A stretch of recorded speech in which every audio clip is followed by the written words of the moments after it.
Welcome back to my weekly freelance check-in. This week we're going to talk about the not so glamorous side of things, waiting on invoices to get paid. So this week I have been juggling a lot of my podcast work. I'm getting Angry Capital up off the ground, posting more and more clips. It's awesome to see our numbers growing and getting some of these episodes finally posted and getting more views and upping our watch time as we kind of move around the scripts and change some things and A/B test some stuff. That's given me a lot of really good experience with social media and scripting and producing podcasts. Probably juggling about 4 or 5 other podcasts right now. So I'm getting a lot of work doing that, and that's great to see those continually get more and more guests and get more and more work. Last week I did have an interview to work with an author that I'm really excited about. Just waiting to hear back from that. That could go either way. That could be a really big client. That could be a small couple hours a week. I'm not quite sure what their needs are yet. I know that this week has been a little light in terms of what I have on my plate. So I'm taking the time to apply for some jobs, network, work on some music. I had a call yesterday about some work, hopefully in December.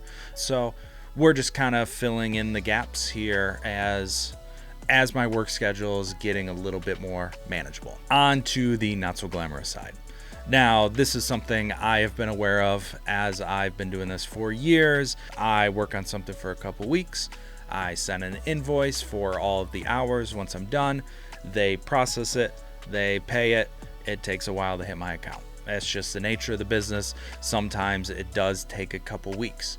How do you navigate that when the mortgage has a due date and insurance and bills and groceries all have to be paid now? On paper, I had a great month. On the bank account side, I'm still waiting for that to catch up. I think this is something that can really put people off of doing freelance. I know it's part of the business, so I am prepared. I do have the funds ready. I think going forward, as Friday's going to be my last week of severance, that I'm going to have to be a little bit more diligent and on top of the finances. So it's just going to be a little bit of a juggling act. That is part of the reason that I'm back on the job hunt. It would be great to have a couple more steady income sources. I just wanted to share kind of the downsides, the pros and cons, and how I am navigating it, as this is definitely going to be another thing that I'm going to have to keep an eye on as we go forward. So give me a follow. Let me know in the comments.